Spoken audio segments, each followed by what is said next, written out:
Hello, hello. Welcome to Spiritual Overachievers Anonymous, where the first step is admitting that you're addicted to transformation. Welcome. That's what we're talking about today. The fix yourself trap. Can transformation be based on lack and not enoughness? Yes. This is the fix yourself trap. This is what I want to talk to you about today. And we're going to name our new club Spiritual Overachievers Anonymous, where, hi, I'm a spiritual overachiever and I'm addicted to transformation. Welcome. Okay. And this is all happening at Rythmia, which is my beautiful Costa Rican home.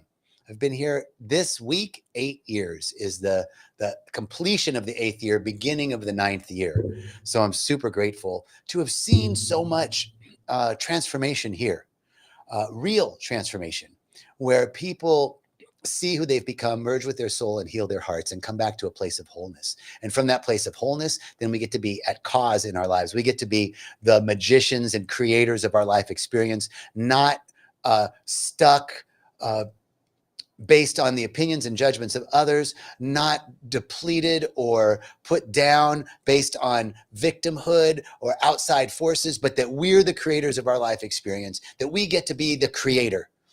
So that's what happens at Rythmia every week. And hello, blessings, Diego, hermano. Great to see you, man. Always a pleasure. So I want to talk to you this week about the fix yourself trap. And this really came up for me and I've shared a little bit of this story before, in a mastermind moment. It was a moment in life where I noticed that some dear friends of mine were sharing about their project, and I got jealous and envious and didn't want the project to succeed. Like, intellectually I did, spiritually I did. I knew intellectually and spiritually that there's only one good, their good is my good, and that I want the best for them. But emotionally, I didn't want that. And I had to find out what was going on with that. Hey, Queenie, what's up? So this moment of seeing this not enough loop that started with feeling left behind. It started with a memory. And so what happens in life is that life is the curriculum. We go through life and something triggers us, and then we get to look and go, all right, is that a pattern? Does that happen regularly?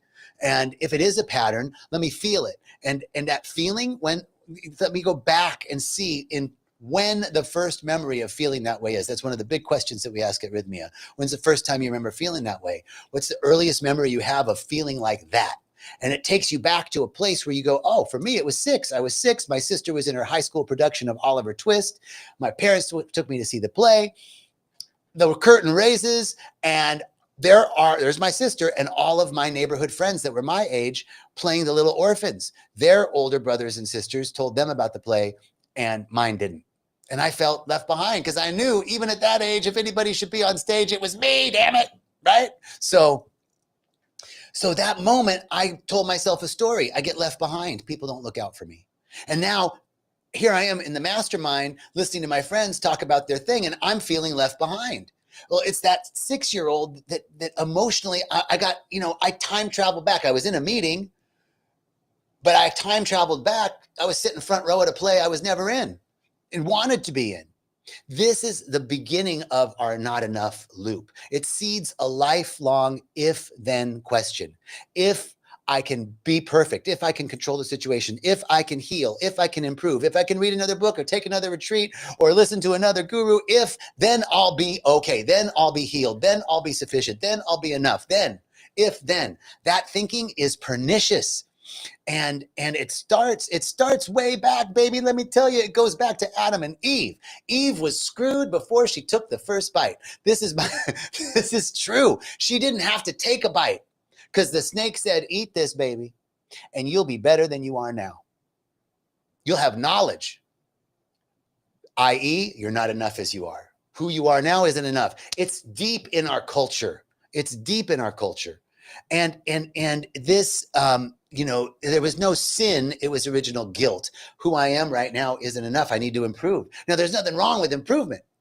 We want to improve. We want to grow. We want to expand. But what we want to do is disconnect the healthy desire to expand and grow from the toxic belief that I'm not enough. And if I got to do this in order to be enough.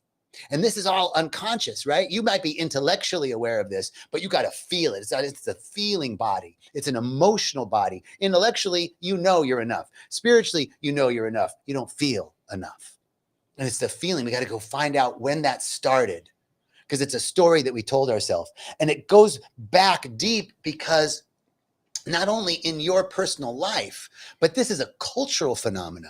And it really starts with this kind of idea that there's one right way. It comes from monotheism. Monotheism, I'm a spiritual practitioner. One God, one life, one source, one power, one, not two, one.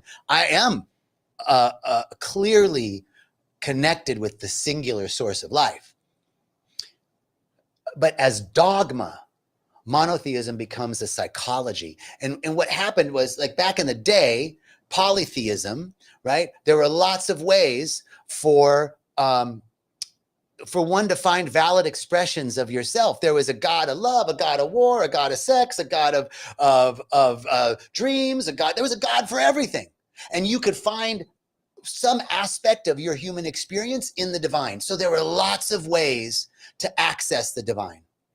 And then 325 AD, Constantine, big king, he gets converted to Christianity and brings all the Christian sects together and says, all right, we're going to make it one way. Really, it was to control people, because he wanted to control his population as a king. It'd be really good if we all had one religion and we believed it was this way, and you'll be better when you get to heaven. So deal with what you got now. It's a good idea. It's a brilliant idea. So he puts together the Bible. The Bible was just that exists because of the Nicene Council, 325 AD. And we begin as a culture to start thinking that there's one way to do it. There's one way to be, one way to get to God, just one way. And that psychology is in our culture. And we think there's one way to be a spiritual person, one way to be a mother, one way to be a father, one way. There's the right way. And it's the right way is something that we've embodied. It's the tyranny of the should, the normative should. And it's a shifting ruler that's constantly, it's internally, this becomes a shifting ruler that exists wherever we don't fit. Whatever doesn't fit, that's where that should is. That's where the normative should is a measurement of what you are now with what you should be. And where that should comes from, you've created it. We picked it up from culture. We accepted it. Oh, I should be this way, but it's deep. So what we happen is we exile those parts of ourselves. Well, I shouldn't be that way. I shouldn't be smoking pot, or I shouldn't be reactive, or I shouldn't be whatever it is. And then this puts us on this self-improvement treadmill, the fix yourself trap, right? Because I'm exiling the parts that aren't good, don't fit in the one way that we're supposed to be. And even spiritual growth then can run on lack, because the finish line keeps moving. Our emotional body holds the pattern. So you can't outwork your beliefs. Your emotional body is still carrying those beliefs, and you can't outwork them. These old imprints, I get left behind. What's mine is taken. It happens for everybody but me. They get it and I don't. I'm not worthy. I'm not safe. All of those old imprints drive envy and comparison and over-efforting and hyper independence and avoidance and procrastination. All of it is fixing. We got to fix something about ourselves. But when we come down to the deep realization that who you are, just as you are, with all of your foibles, all of your follies, all of your cracks, all of the things that you shouldn't be doing, you're okay. Just as you are. Yeah, but should a spiritual person smoke pot? Oh, is this what a good father is or a good mother is? This is how you are. And you're okay. Now, this is the other part of radical self-acceptance. Is that it brings forth radical self-responsibility. Let's take the example of smoking pot. Oh, should I be smoking pot? Is that good? Is weed good or bad? Is it okay to do it or not okay to do it? I'm looking for something. You're looking for something outside of yourself to tell you, yeah, it's fine. No, it's fine. Weed's fine. No, weed's not good. Oh, masturbation is good. Masturbation is bad. Porn is good. Porn is bad. Somebody's telling you. But you don't fit into categories. You don't fit neatly into existing categories. The existing categories weren't designed for your soul's expression. So then you get to create what categories you want. That's radical responsibility. Once you start to accept yourself just as you are, then does that activity further your movement towards what you want, who you say you are, not what anybody else says, what you say you are. This is radical responsibility, and it comes from radical self-acceptance. So that is, that's how this trap shows up. Here's how you can spot some cues of the fix yourself trap. Chronic shoulds. I should be further along. I shouldn't have to be dealing with this right now. I should have fixed this. Okay, the chronic should. Comparison and spiritual perfectionism. A real spiritual person wouldn't feel this way. A real advanced person wouldn't react. A real spiritual person would have handled that differently. Reverend Michael would have handled it differently. Deepak Chopra would have handled it. Dalai Lama would have, Jesus would have handled it differently, right? That comparison. Another way the fix yourself trap shows up is hustle, over-processing, and self-help binges with little relief. Like, can't stop, always going. I'm going to do 5 retreats this year and get it all done. That's a fix yourself trap. Conditional self-talk. The if-then. When I fix this, then I'll rest, I'll share, I'll receive. When I handle this. That's another clear sign.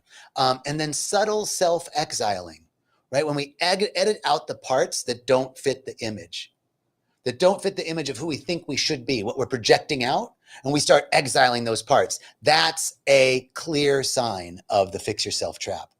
And the costs of that trap are exhaustion and shame loops. Those are huge, because it's exhausting to be under the tyranny of the should. Creativity stalls, waiting to be worthy enough to create, waiting to be fixed enough to do what you really want to do. Relationships gets transactional because you're looking for approval over authenticity, right? Instead of being actually true to yourself, I'm going to mold myself into what this relationship needs me to be so I can keep the relationship. And then your sovereignty gets outsourced to trends, to gurus, to the right way, to the latest self-help thing. All of a sudden, you're outsourcing your sovereignty to somebody else instead of I'm who I am, exactly the way that I am. And this is my royal road. I'm on my royal road, and my spiritual person might do things that your spiritual person doesn't, but that doesn't mean I'm not spiritual. Or whatever it is, you don't fit into existing categories. You get to create your own categories. You are sui generis, essentially unique, not like anybody else. So there's no categories that you should fit into, but that also means that you get to breed radical responsibility. So you pivot from fixing to remembering who you are. We got to remember the truth about who we are, that we're perfect, whole, and complete. Great to say, John. Great to say I'm perfect, whole, and complete. Good. I know that. I can say that all day long, but I don't feel it, right? We begin with truth. That just as you are, you're okay. Every bit of you, every bit. Yeah, the part you're saying going right, yeah, but not that part. Yeah, that part. That part's okay. That part's perfect just the way it is. Without you having, that doesn't mean that you're resigning to always staying that way. Remember, self-improvement, expansion, and growth, those are good things. We're disconnecting it from the toxic belief that you have to do that in order to be enough, in order to be loved, in order to be worthy, in order to be sufficient, right? So radical self-acceptance is the key. Accepting yourself just as you are, every bit of you, it's okay.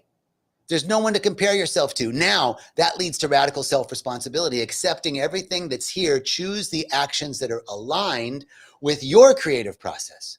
Is this moving you further in your life? Because you're one of a kind. You're one of a kind.